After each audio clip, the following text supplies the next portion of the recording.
Dude, how long ago was it that you played that song? Was it at one of the New Year's Eve parties or something over at Twit? Yeah, it was. Yeah. I think that's the first time I heard it. Yep, that was exactly right. That's so crazy. And was that, I think that was like 2012, right? I mean, I think you had a black eye and you had a cool story. I did. Oh, yes, I did. Yes, it was definitely. That's right. Then, okay, yeah. So no, that was 2014. I want to say 2012. Yeah, I mean, it could have been. Yeah, but that was when I got I got into trouble with the police, saving my friend, rescuing my friend. Yes. Yeah, All I right. was rescuing her. We could talk about that, but for the people who are here live, we should point out that there was definitely a moment that we recognized that this camera is doing facial recognition on Mike, and it was not worth it to figure out how to turn it off. So sorry, we have a Mike face tracker on today's episode, which is also where your attention should be at all times, right? It's my new look. I think I'm just trying this out. If it works. It's going to be my thing for here on out. Hey, man, Justin, we're joined by Mike TV and Trey Warren, who I was asking, like, what podcast are they promoting? And they're like, I don't know. We just have a studio and we're making music. And I'm like, well, what do you buy? And they're like, nothing.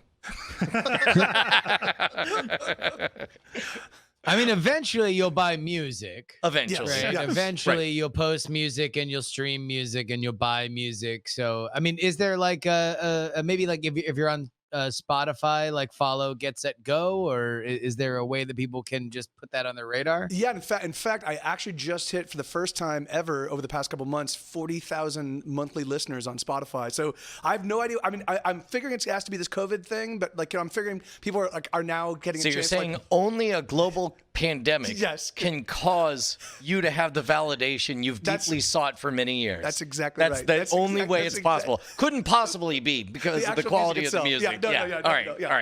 It's got to be people watching, streaming Grey's Anatomy. Just like they're like, I really wanted to get into Grey's Anatomy. Like, who's this band that keeps showing up?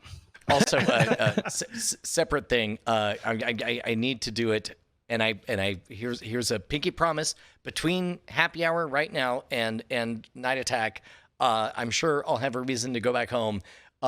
During which my top priority will be to change my Amazon Echo activation word away from the A word. Yeah.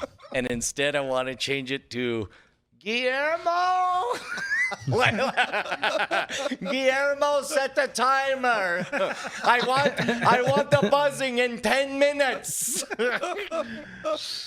Oh man, what a season! Big props to everybody on what we do in the shadows, man. Just a banger of a season.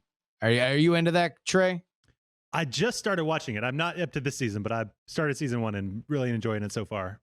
Yeah. It's just such a great cast. It's funny because that's one of those shows like where I kind of felt like it was going to start off behind the 8 ball because it was based on a movie. Although when I think about it, like remakes of shows usually poop. New shows, probably less than a 500 batting average. A movie that turns into a show, kind of a surprisingly high success rate, I kind of feel like. Hold on. Let me think through. You really Friday Night Lights. Fargo. Great. 12 Fargo, Monkeys. Yeah. Everyone loved that one. Alien Nation. Shadows, great. Alien Nation was better as a show than as a movie. Okay. Yeah. I mean, that's a prehistory compared to where we are now. Yeah. MASH. MASH. Oh yeah, certainly MASH. The failures I could think of is Ferris Bueller's Day Off, like faced off against Parker Lewis Can't Lose, and Parker Lewis Can't Lose was clearly superior. Yeah. Yeah. I mean, yeah, that Buffy the Vampire Slayer was Buffy the better as a Vampire TV Slayer. show. Oh, Yep. yeah. In fact, the Sarah Michelle Gellar I preferred her as the titular Buffy. Yeah.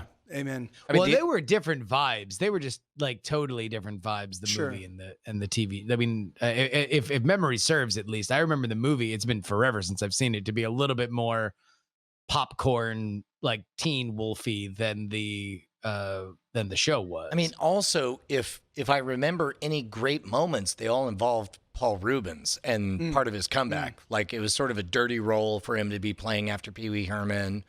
I can't even remember who played the lead in that. Oh yeah, and I mean Teen Wolf the movie, not Teen Wolf the show, which was a more serious version, similar to how Buffy the show was more serious and took itself more serious than the movie did. But yeah, I think in general, maybe it's because if you've got a movie, at least you know we have to do these things. There are things we need to hit in a movie where like they come to greater fruition. Whereas like when you remake a show, especially a show from like the 70s or the 80s or something like that, when you reboot that, a lot of what was successful about the show then is just for a bygone era of television watchers that like, you know, for Dukes of Hazzard, just jump the General Lee and have the, law enforcement be upset and the Duke boys get away with it and Daisy Duke flashes her butt and boom. Like those are the things you need to hit. And now it's like, you can get all those things in better and different places. Like the crowd that just wants to see cool car tricks and scantily clad women. It's like, yeah, that audience is totally just on Instagram and TikTok and YouTube. And they're just getting that dopamine hit comes on demand. You don't need to wait all week for it. Yeah. So, man, how did we get on this again? We started off on... You were talking about that you wanted to change your Alexa to what we do in the Shadows reference. Yeah. Which, by the way, I totally backed that play. Congrats, past me. You're smart. You should do that. So if anything, that last episode of the second season of What We Do in the Shadows, this is the only thing I can think to ding it on is just they tried to cram a little bit more than I think they should have. Specifically, like you had the current timeline, you had the play represented past events, but then unlike, for example, Avatar: The Last Airbender, where they did a similar thing, they felt the need to also flash back and show the actual past events. And all of it felt just a little more crowded than I wish it. Like I wish it was an hour long, or I wish they hadn't bothered to flash back to the things that. That's funny because I thought that seemed very cosmetic to me. If I would agree with anything, it's the idea that they jam Guillermo leaving, which is like a like that's the relationship that the entire show orbits around. And they already had an organic way that they could show Guillermo leaving and then they bring him back. But then he's gone at the beginning of, this episode. And I kind of felt like that's something where it didn't all need to be in the exact same thing. That would have been, I would have been okay with like one or two Guillermos out of the house episodes before you come back. Like to watch them really, like what was summed up in the first like 3 to 5 minutes of I feel like there was they a clearly little bit can't more take care of themselves. Like I think you and I are on the same page where it's like I wouldn't have minded 2 to 3 episodes of that unfolding. Yeah, and then maybe that builds a little bit more into them having a desperation, or them maybe even thinking that it's a trap, but they go anyway. Like, or I feel like there was just a little bit more. I kind of feel like it could have been a 2-parter. It could have been a longer. I agree with you, but what do you got to do? Yeah. So, and this is What We Do in the Shadows. Yeah. All right. And so now we've brought in 2 guests so we could have a personal conversation that not only do the majority of our audience have no idea what we're talking about and we're actively spoiling, but half of our podcast has nothing to say. In reciprocation, why don't you guys bring up a show that the 2 of you are watching that you're pretty sure we're not watching? Talk about it. So I've been watching with this new lady friend, Rila Kuma. And it's like a stop motion Japanese. It's like in Japanese stop motion show. It's available on Netflix. All right, okay, so that's cool. Brian, look, we tried, Mike. We tried. We tried, and then it was stop motion Japanese, and you know, like I'm uncomfortable If with we whether or wanted not this kind your of talk, we would have relationship is kept Bryce on the show. COVID-appropriate. Come on, man. Yeah, I mean, look, whatever. But, I'm sure all right, the manga was better. Whatever. Yeah, Okay, yeah. let's keep it moving. It's- No. All right, so wait, hold on. So you have a new lady friend? What's the deal with this? I do. Yeah. I mean, we're still kind of keeping it kind of on the DL. Well, that's not so. That's not Are so. you? But yeah, not really. But I just don't see any people. I don't leave my house. I never left my house. Now I don't leave my computer. It's just mostly she and I just palavering nonstop until my teeth can't handle it anymore. So wait a minute. So this is like an online relationship? Yeah, like yeah. She's in Italy. She's in Italy. So You have a girlfriend in Italy. yeah. Yeah. And he swears she's real. She's real. They met at summer camp. It You was wouldn't know beautiful her. You time. wouldn't know her, but she's super real. I just and they realized- really She goes connected. to a I just realized- different. I just realized that I just outed this whole relationship. The thing is, anyway. So yeah. So I because people in my stream also are in this stream, and so yeah. So anyway, So there you go. So for those you could put like literally, I put there wasn't even a trail of breadcrumbs. It was just a big. You just just, like a you just, yeah. you just dropped a brick of bread and said, "Find your way." You just took a bunch of like a full Thanksgiving turkey and squeezed all of the stuffing out into the road. There's your breadcrumbs, fucker. All right. Well, so there you go. Yeah. Anyway. So yeah. So anyway, but it's been awesome. It really has been. It's just been super fun to like, spend as much time with somebody and find that every hour leads to another even more amazing hour of fun. You know, like it's just been yeah. And it's been great because it's like the whole world shut down. So we have all the time in the world. That's an amazing situation too. That your love could bloom as each of your countries were racked and crippled by the same disease in fact, in 2 week delay. In fact, I was talking to a friend. I was like, you know what, man, my life is really like going gangbusters right now. The last time it was like this was like 2001, 2002, 2003. Like, oh, right as the Iraq War was happening, and that's September 11th. I was doing hit, great in and I'm August of 01. I'm like, I guess my life is inversely proportional to what the rest of the planet. So sorry, I mean, it's sorry, also everybody. positively correlated with Summers of the Shark, right? Yes, like yes. whenever a dumb news thing is the dominant news thing, right before like real news hits. Yeah. Okay, so dude, I got to figure out how I'm going to handle The Last of Us Part 2 coming out, and I got to figure out how I'm going to handle the fact that, man. You All can't. right, well, here, you hold can't- on. Before you go any further, I feel like I got you settled, Brian. So I think you should play it. Okay. Seems Right. like a popular game. Yep. So I'm for, like, I don't want to tell you how to live your life, but I'm for you buying it and playing the game. Man, that's a bold stance. Yeah. All right. How should I respond to Jeff Kanata's complicated feelings about how he doesn't feel good murdering people in this game? Are there games that he feels better about murdering people? I believe yes. Okay. And it turns out it's every game that happened before he started making babies. Yeah. Those are games where it was good to kill people. So Brian, Jeff has 2 kids. Yeah. You have 3 kids. Yeah. So I win. Got to beat there. You win. But also, I would say this.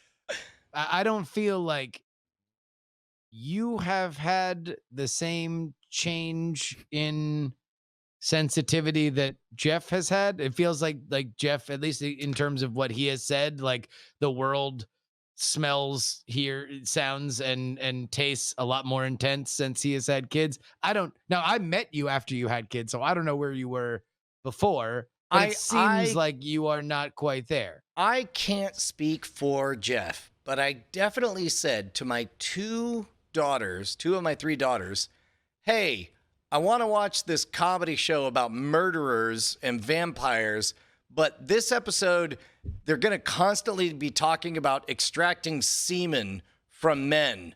Are you comfortable watching us watch this episode about semen?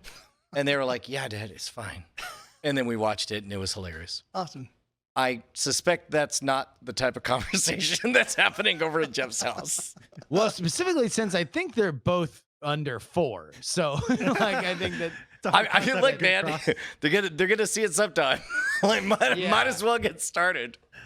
But yeah, I think in terms of your own artistic sensibilities, I don't know if you and Jeff are the same in terms of that. But is there any other element about it that you're worried about? Or? Like the only thing, and in fact, I only half read his tweets because I was afraid of having any expectations going in. But he specifically said, "I've never been more uncomfortable."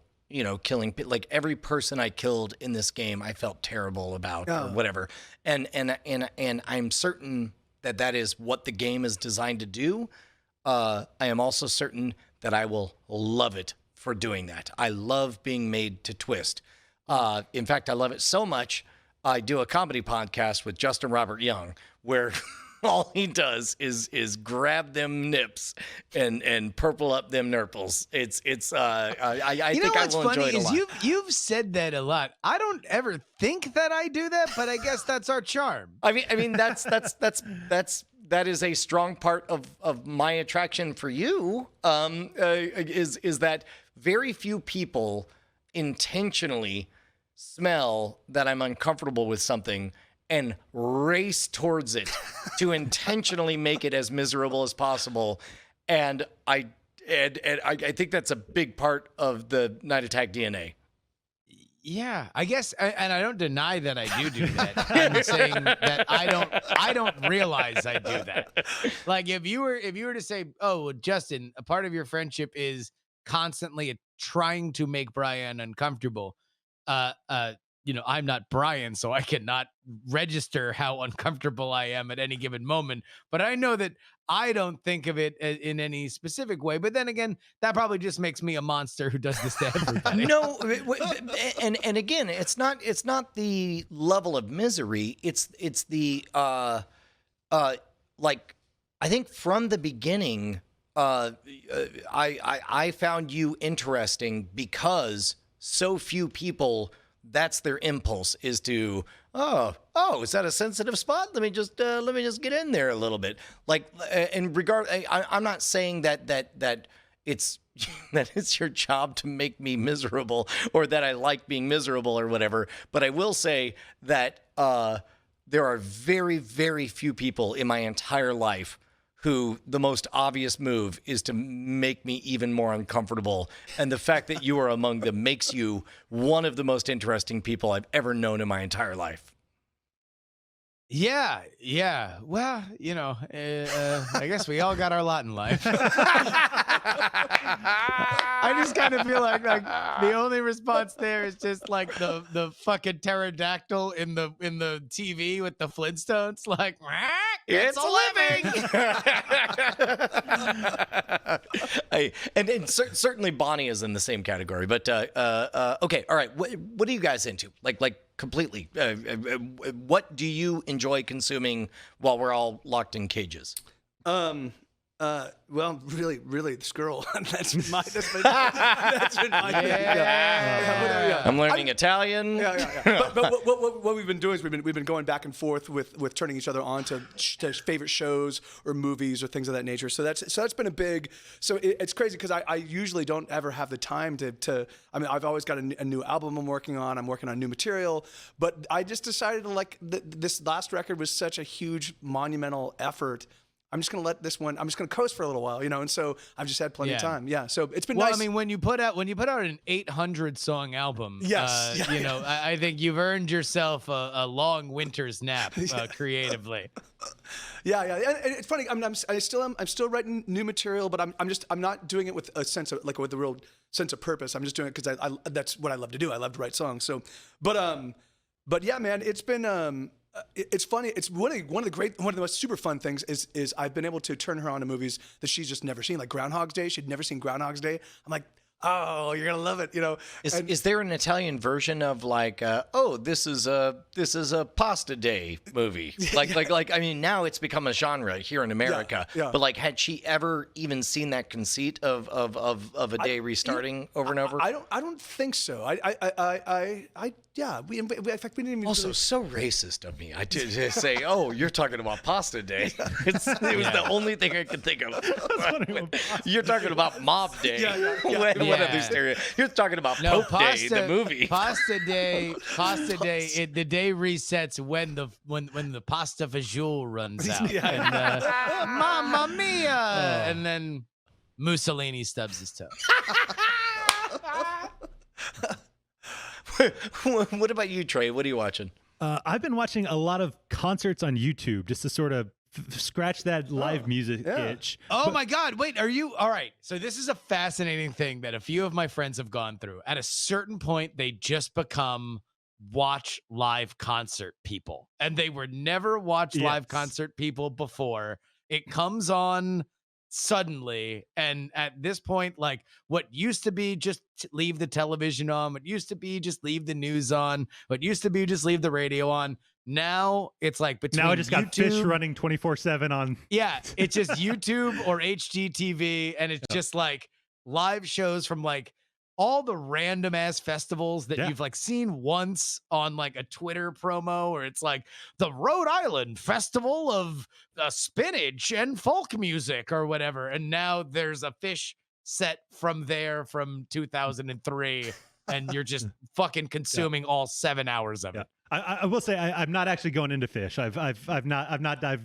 gone that deep into the live concert world. That's the dude who explains he's only snorting heroin. Like, come on.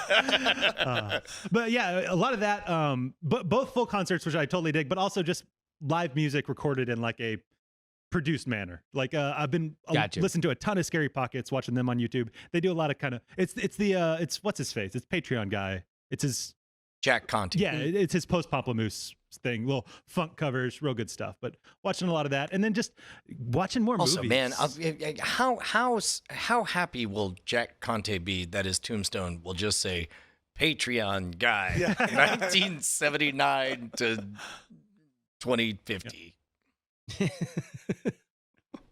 Man, I love that you. All right, you know what? I'm gonna move on.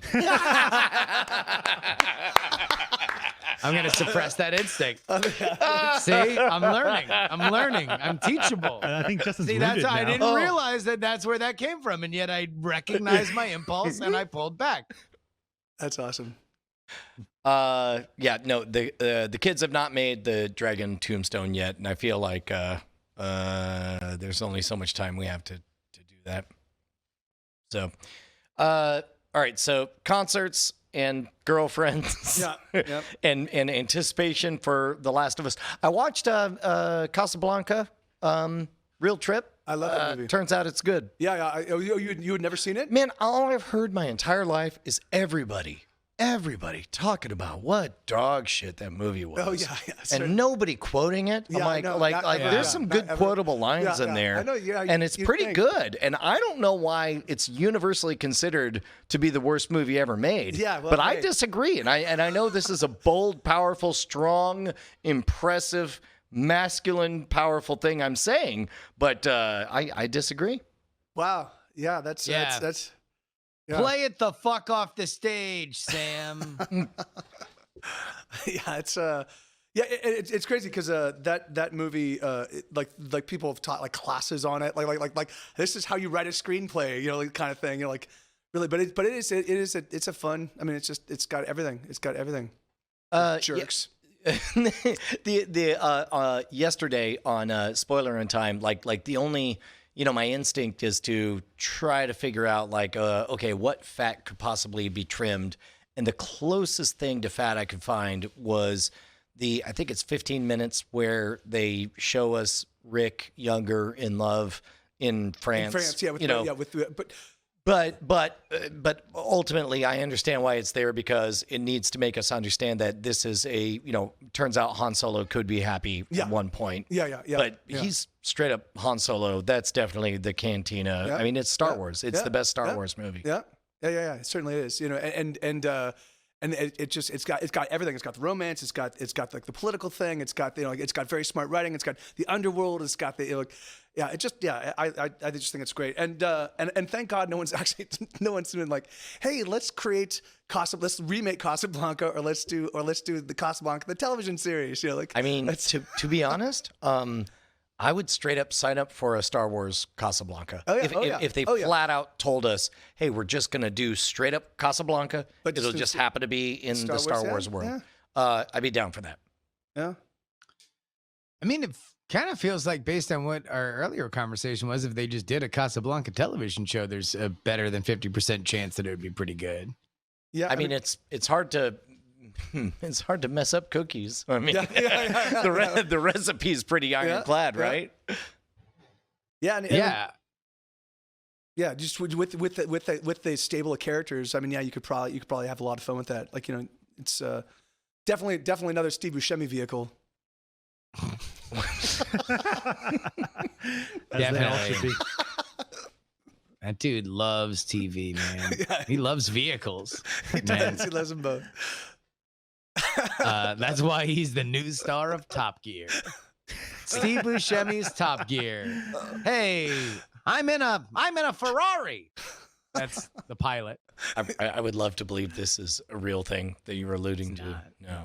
All right. On the last What We Do in the Shadows, I totally missed the majority of the Shark Tank references on the Witches episode.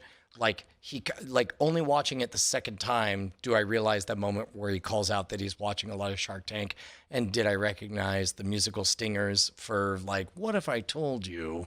Like I didn't realize they were intentionally doing a Shark Tank thing. I didn't realize it until like when he did his big pitch at the end. That was really the only like thing where I was like, oh, he's doing a Shark Tank thing now, as he's like trying to pitch his way out of this scenario. I mean, even then though, that episode was just so good. Like the visual effects they did this season were just kind of incredible, and it's so rare to sort of see like that kind of like work done. And it's we finished Community last night, and that's like one of the things that really distinguished Community by throughout the entire run was that like the directing was insane, and largely because it's like it was the Russo brothers who by the final 2 episodes are one of the last one is their final paintball episode, and it's like in this one they're parodying a scene from Winter Soldier, which was directed by the Russo brothers, who directed the first 2 paintball episodes that they did, and like set the bar of like them having really, really great top tier action scenes like fit into this screwball comedy. So that was so fun. But What We Do in the Shadows is no different. Like, especially in terms of the horror effects, like they just casually just sort of drop into this sitcom-y banter, these amazing, awesome, rich worlds. So 2 questions. One, when you say you finished, that means you went all the way through the Yahoo season and everything? Yeah. How different was that pivot?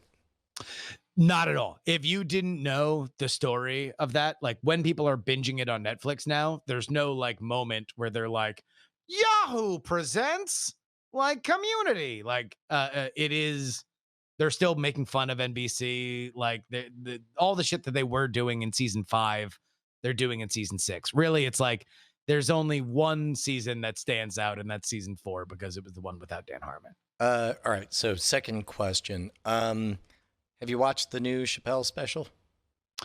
I did. Speaking of tons of laughs, but Kuhan is correct. Justin Lin directed the first paintball episode, the other one, but he's also a tremendously talented director. But yeah, to Chappelle, I did.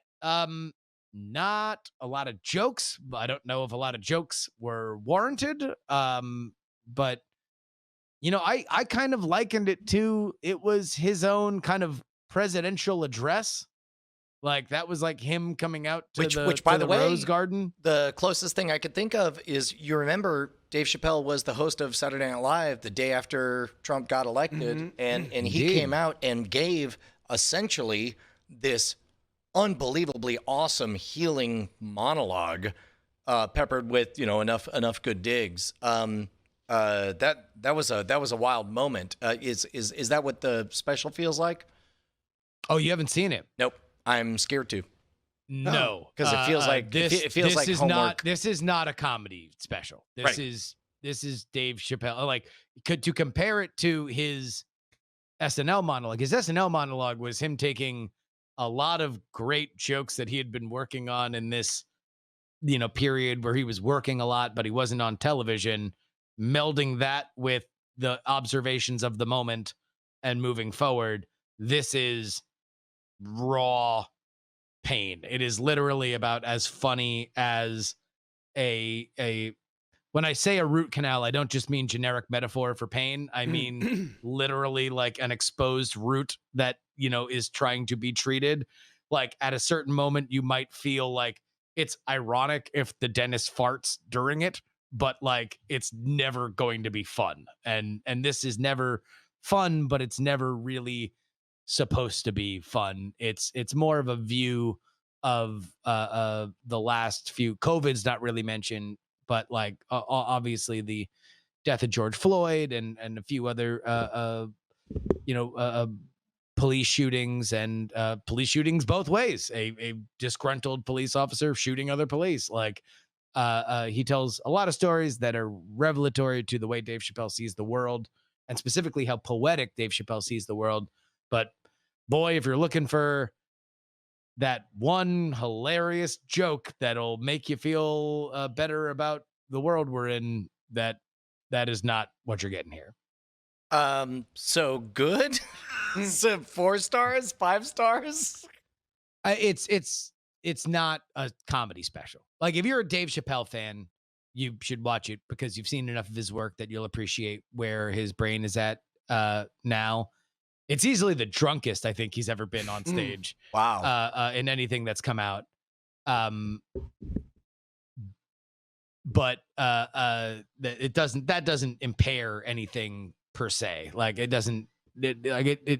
I have recognized, because I've seen so much of him live, that like you can tell where the loose, like, he doesn't give a fuck sets are, or the like, I'm here to hang out, this room's already sold out kind of thing. But like, no, this is, if you've watched the last few weeks, specifically in terms of the protests, and you wondered what Dave Chappelle thought, you will find out what he thought. And if you think that those thoughts have a lot of jokes in it, then I will disabuse you now of that notion. Not so much. And is this a completely brand new special? Yeah. Okay, huh? Yeah, because I thought it's like 20 minutes, and according to him, it's the first live comedy special shot after we're with a crowd after. After the pandemic. So I don't know whether or not that's true, because immediately after saying that, I'm remembering that Merrill Barr's in the chat room and he was plugging that Titus special. So maybe that would be the first one. But it was it's free on YouTube. Cool. 8:46 and as a matter of fact, I think I remember somebody saying it's on YouTube but not on Netflix. Strangely, like, it's on the YouTube Netflix channel, but weirdly not on Netflix. If you watch it, I think you'll get it. Okay. I think if it came out on Netflix, it would come with a certain with a certain amount of baggage. For example, Valve was talking about how part of them really wanted to make Half-Life 3 a VR only experience, but they realized we can't do Half-Life 3 and then have it be released in such a way that so many people can't experience it. We have to come up with some part of the story that's not technically Half-Life 3, but we can limit to VR. Yeah, I mean, I would say with this, if I were to guess, it would be two things. Number one, if you put a Dave Chappelle special on Netflix, then it's going to be treated like all the other specials, which is, man, isn't Dave Chappelle a funny guy? Let's watch this funny special. And then it's like 20 minutes of him just like raw expression of pain. Right. And that is what it is. And number two, I wonder if it's also a contractual thing that Dave Chappelle is contracted to do X amount of specials.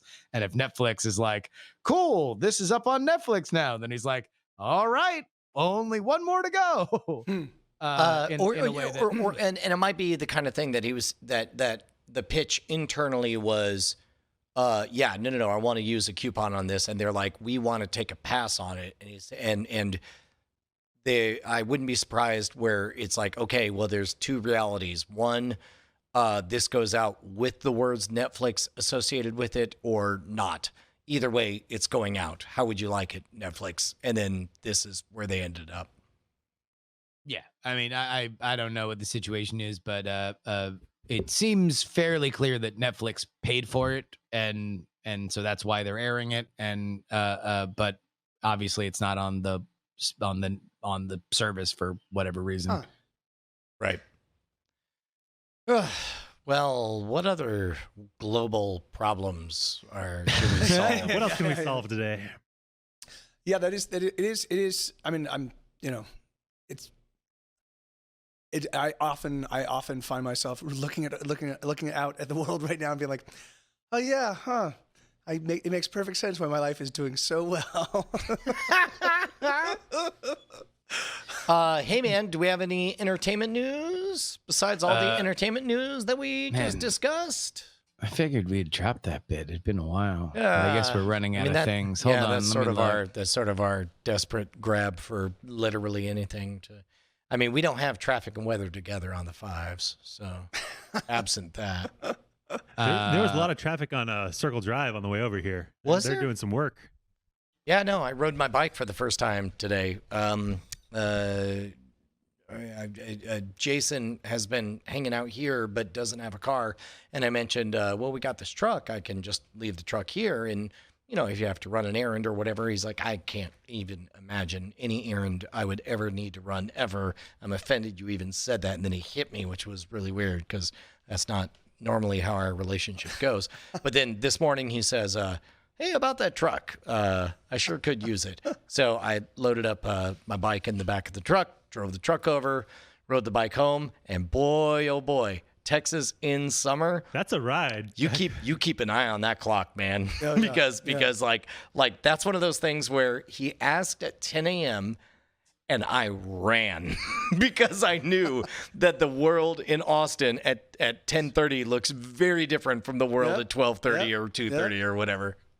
Yeah. That is crazy, and it is just walking Sue, because I take him out on maybe 5 or 6 walks a day just to kind of clear my brain from whatever it is I'm working on, and yeah, the laps get shorter. Like in the morning, it's we're doing like a couple mile walk, and I'm like, all right, we're gonna go outside. You're gonna pee, and then we're gonna come back in. But and exercise is one of those weird things where like I gave up believing that any exercise can happen after 6 p.m. Like you can't.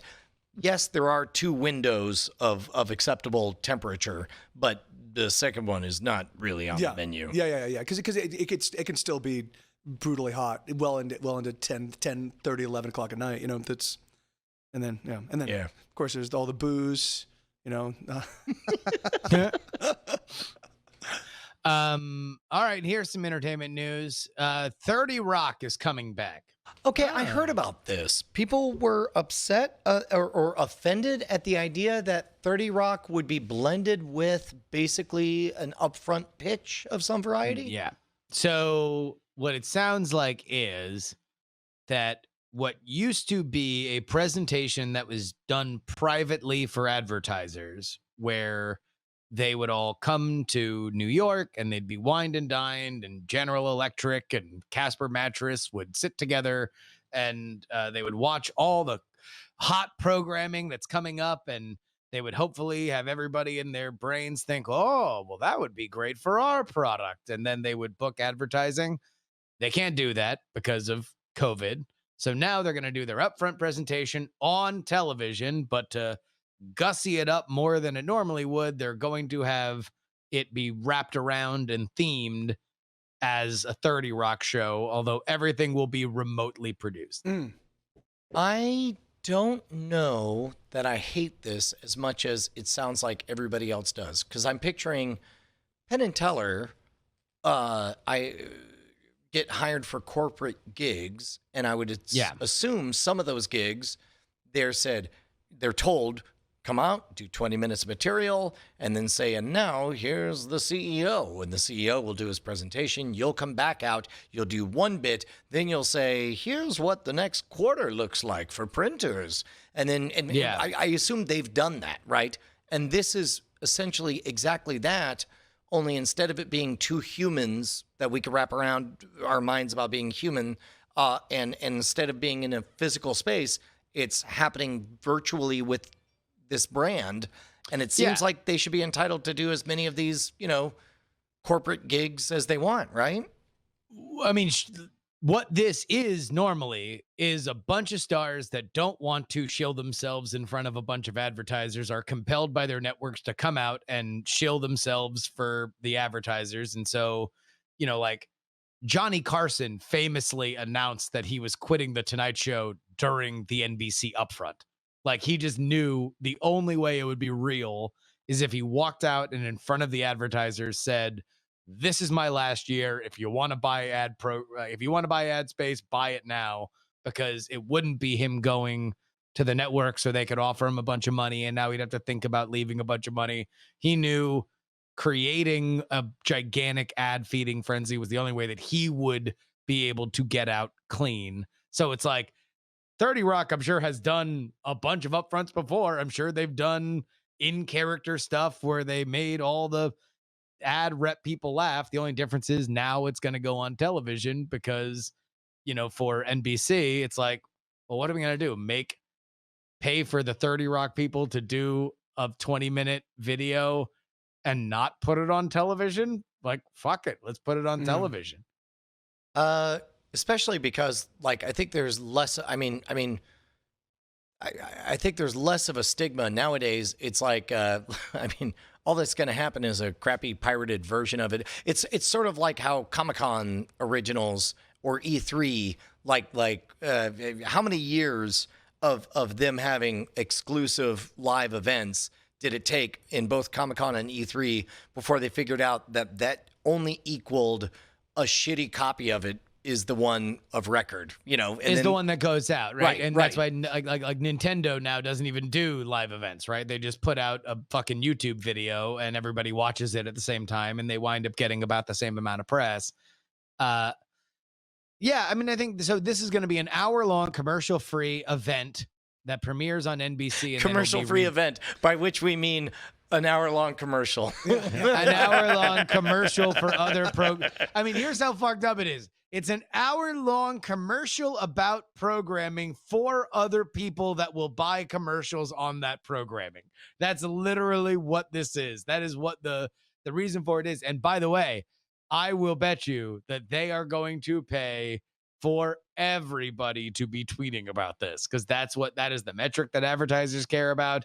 They are going to want to have a bunch of people. I'll bet you're going to see all the sponsored trending topics of for all the new, wow, I really think Son of Knight Rider is going to be great. Oh, Hashtag Son of Knight Rider. He rides like a tricycle. On the tweet stuff, don't they have to have hashtag ad or whatever on there? I mean, depends on how you want to play it. I mean, what are you, the cops? No. Like all of a sudden, I'm picturing every agent saying, "Hey, I can't tell you're being paid to tweet this, but as a friend, let me tell you, you want to say something good about Son of Knight Rider." I mean, also, it's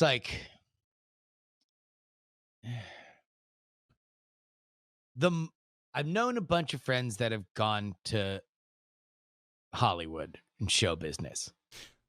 And before they went there, boy, did they have a wide diversity of opinions that some things were good and some things were bad. And then they became professionals and they became people that worked there. And boy, did they stop saying anything's bad. And all they did, maybe all the stuff that they said was good, I think they probably would have said was good either. It was not an alteration.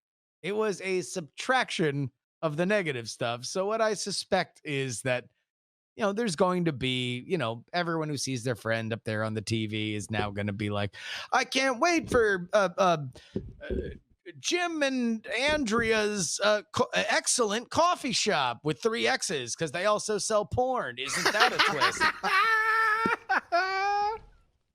Oh, speaking of which, have we talked about the? Did we already talk about the Bill and Ted trailer on Happy Hour? We have not, but I did see it. What did you think? What's funny is neither Trey nor Mike had seen it until just before we went live.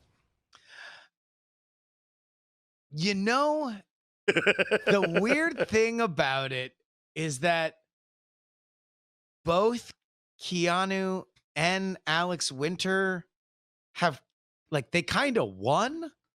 Like, I almost wish that, like, they were like the emperors of the society that they created, because, like, in terms of the real world, like, they were thought to be the idiots, the example that society was decaying. But fuck, Keanu Reeves is massive. Alex Winter is a well-respected documentarian.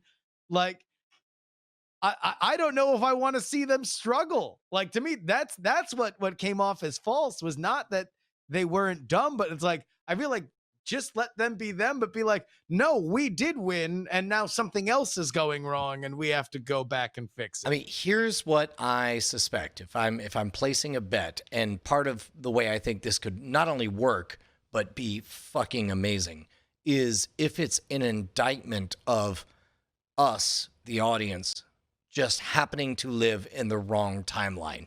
If the bulk of the story is about every possible future of every moment that we currently feel regret for not happening and how the world would be different, I think it could be, like, super smart and fascinating and funny. And of course, having them be buffoons would only underscore that that insightful commentary. But that's a wish.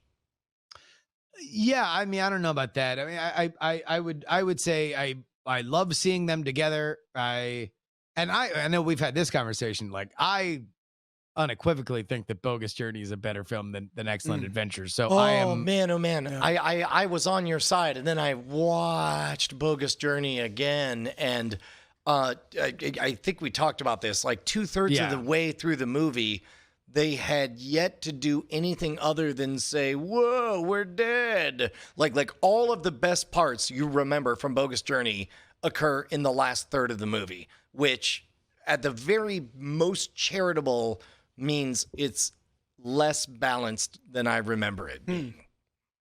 It is. Yeah. I mean, look, to me, that's part of the reason why I enjoy it. Like, it is such a departure from, like, Excellent Adventure is a very formulaic, like, the two dudes that forgot to do their homework and have to cram, like, what's the ultimate cram session look like? You can almost, like, see that as the pitch. And then it's like, oh, they have to go back in time and find all the people for their history thing. Like, that it's clever in its subversion. Like, there's those, like, moments of the hot, the stepmom that was in there, a grade ahead of them, like, there's these fun, like, yuppie SoCal culture sort of skewerings, but by and large, it's like dude bros need to do their homework overnight.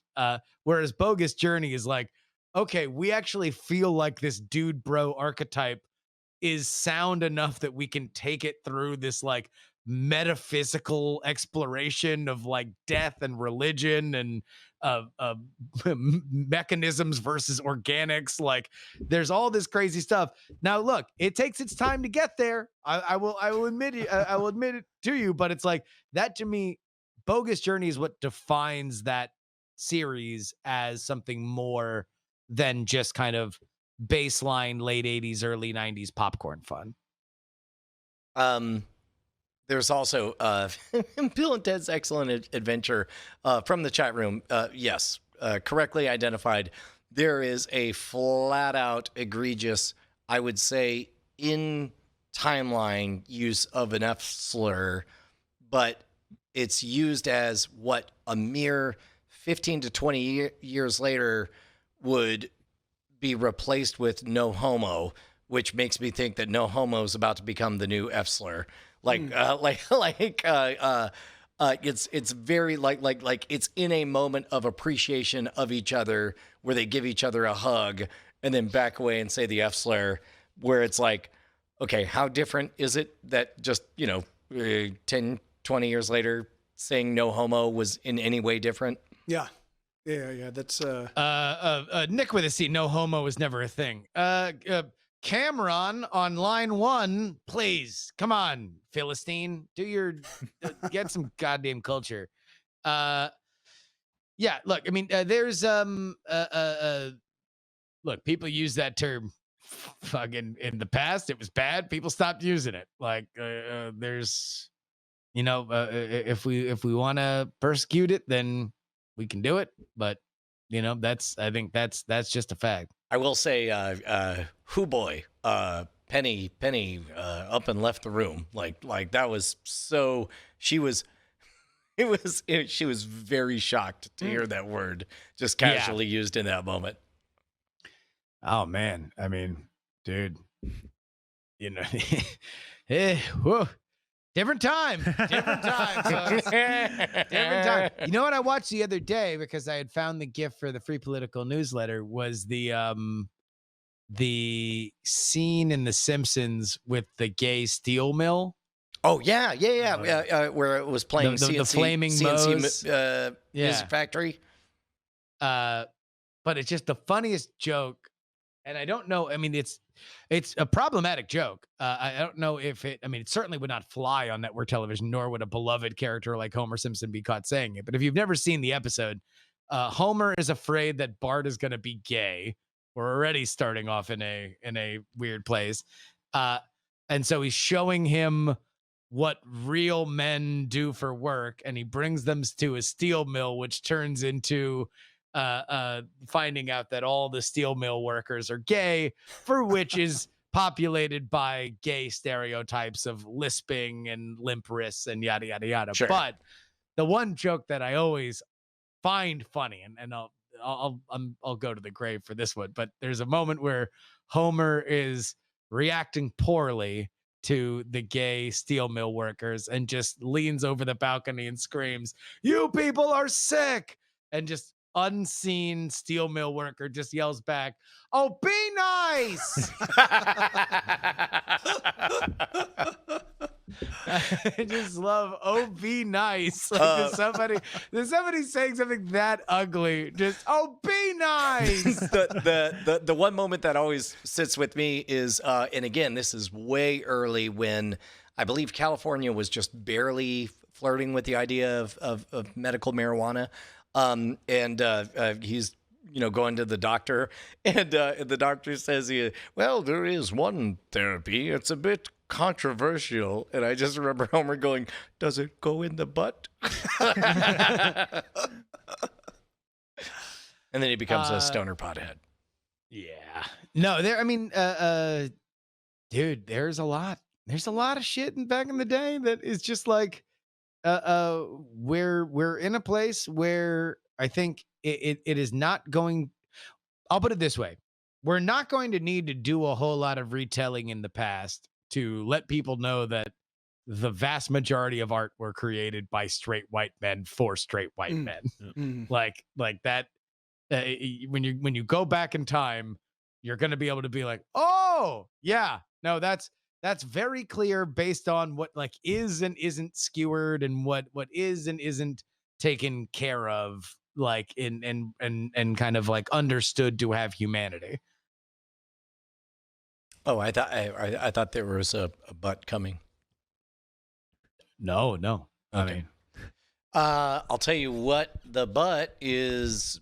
Man, normally I would ask what you guys have to promote, but you're just cool. You're just promote the fact that you're cool. In 1 hour, go watch twitch.tv/MikeTV Live. We will be over just down the road at my new studio playing there. And that's where we came. Because the studio is actually turning out to be absolutely beautiful. I mean, turning out to be, it already is. The place is amazing. In terms of the gear. I mean, even but now we can actually use it. Yeah, and so we can live stream from there. But also, I mean, you're planning on turning it into a legit recording studio as well, right? Yeah. So absolutely. So it is a legit. Like you're legitimately recording it. It legitimately is awesome. I mean, it is. But there's it also no has need to neg your partner here. Yeah.